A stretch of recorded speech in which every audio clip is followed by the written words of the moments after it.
accueille comme chaque semaine Franck Tapiro à la tête de la Diaspora Defense Force. Bonjour Franck Tapiro. Bonjour Eva, bonjour les auditeurs. Franck Tapiro, Marine Le Pen dénonce une décision politique par rapport à sa condamnation à 5 ans d'inéligibilité concernant les assistants parlementaires européens du Rassemblement national. Pourtant, elle a la garantie d'être fixée sur son sort avant la présidentielle de 2027, puisque l'appel aura lieu bien avant. Et le RN organise même une manifestation de soutien dimanche. Mettons que Marine Le Pen soit là, en face à vous. Que lui diriez-vous? Qu'il y a une décision de justice par rapport à une fraude. Je pense que jusque-là, personne, sauf au RN, on essaie de faire des contre-feux, ce qu'on appelle des contre-feux. C'est-à-dire qu'en fait, on s'appuie sur l'exécution provisoire pour masquer la fraude. Mais à ce que je sache, il y a une fraude. Peut-être pas d'enrichissement personnel, etc., mais il y a une fraude. S'il y a une fraude, la loi est pour tous. Et je dirais qu'elle devrait s'appliquer encore plus avec des gens qui ont une responsabilité publique et politique. Donc moi, je suis toujours pour dire que s'il y a une fraude, c'est normal que les gens d'abord soient condamnés et qu'il y ait une peine d'inéligibilité. C'est totalement normal. Je l'ai subi, d'autres l'ont subi, plein de gens.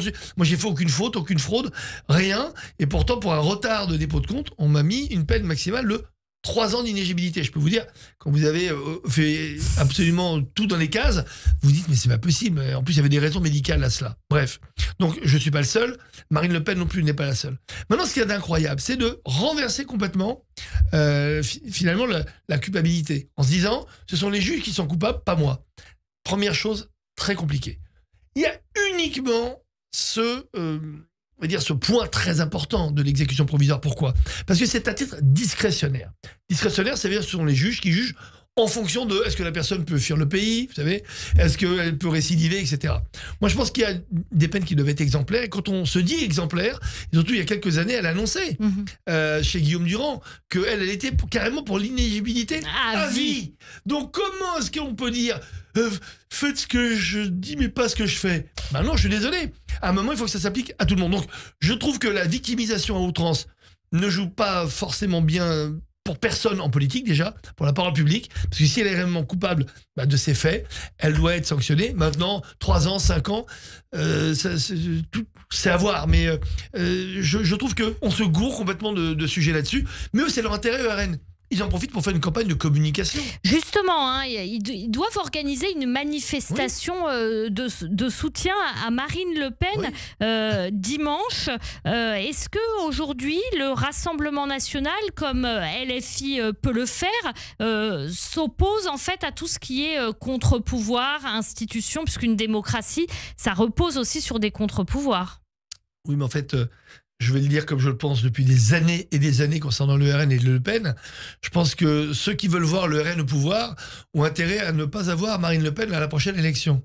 Pourquoi? Parce que je pense, et j'ai toujours dit, que jamais Le Pen ne sera élu président de la République. Et Jordan Bardella, ça va, c'est bon? Je répète, jamais un Le Pen ne sera élu président de la République. Et donc, pour ceux qui voulaient que le RN aille au pouvoir, je pense que la pire nouvelle, ce serait que Marine Le Pen aille à la présidentielle, parce qu'elle perdra.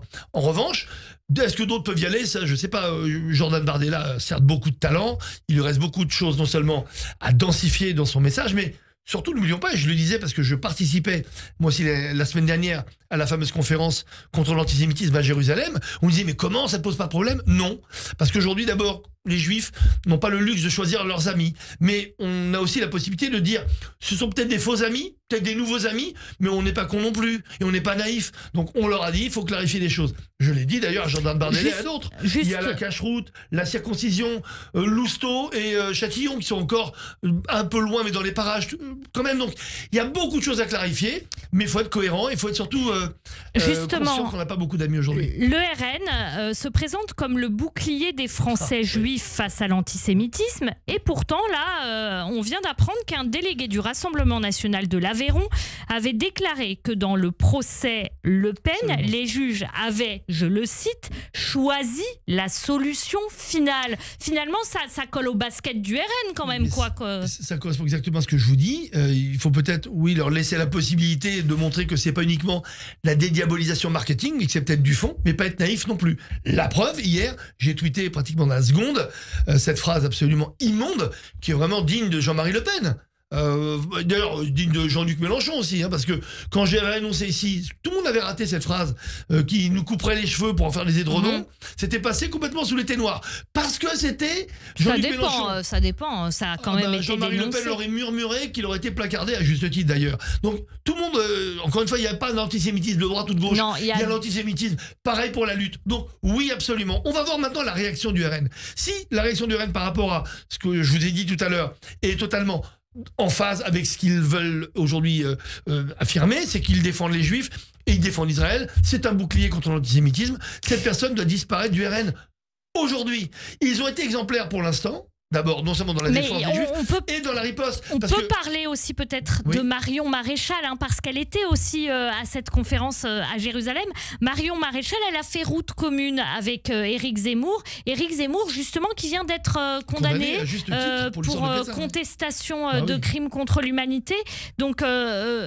est-ce que le Rassemblement national, vous dites, c'est des nouveaux amis ou c'est peut-être des faux amis? Est-ce que c'est nous qui avons changé ou est-ce que c'est le Rassemblement national qui a changé? D'abord, le Rassemblement, c'est pas seulement le Rassemblement national, toute la composition politique a changé. Il serait totalement, franchement, hors de propos de comparer le RN et le FN de 72. Il y a eu des évolutions, bien sûr. Vous pensez sincèrement qu'il y a autant d'antisémites aujourd'hui au RN qu'il y avait en 72, qui étaient constitués par les anciens Waffen-SS et des collabos? Non, il y a des évolutions. Vous savez, pourquoi est-ce qu'on évolue dans la vie, mais pourquoi on condamnerait certaines personnes à ne pas évoluer? Comme on est avec l'Allemagne aujourd'hui, c'est un des plus grands amis d'Israël, et pourtant c'était l'Allemagne nazie. Est-ce qu'on va dire encore qu'il y a des nazis en Allemagne? Donc on a été capable d'admettre que l'Allemagne, qui s'est débarrassée des nazis, puisse évoluer et devenir le meilleur ami aujourd'hui, le meilleur allié d'Israël. Pourquoi on ne tolérerait pas, pourquoi on n'imaginerait pas qu'un parti qui a été, oui c'est clair, et je l'ai assez combattu comme ça, antisémite, puisse faire des efforts pour se désantisémitiser. Donc encore une fois, pourquoi est-ce qu'on serait braqué? Moi je suis pas braqué. Vous savez pourquoi? Parce qu'on est seul aujourd'hui. C'est par rapport à ce qu'ils disent sur Israël? Mais parce que ça. D'abord, ils ont commencé bien avant le 7 octobre. Ils ont été toujours aux côtés, et à la fois de Meir Habib et d'autres députés. Dès qu'il y avait un problème antisémite, ils étaient à côté. Pour la défense d'Israël aussi. Alors, on les regardait comme ça, on disait, ouh là là, faut se méfier. Je me méfie encore. Il faut pas être naïf, mais on attend leur réaction. Encore une fois, on n'a pas le luxe de choisir nos amis aujourd'hui. Laissons la possibilité peut-être de faire un pas. Mais il faut vraiment qu'ils le fassent. Sinon, ils vont passer à côté. Ça veut dire que tout ce qu'ils ont fait depuis des mois et même des années, finalement, c'est nul. Merci beaucoup, Franck Tapiro, à la tête de la Diaspora Defense Force. Et à la semaine prochaine. Merci. Pour les auditeurs.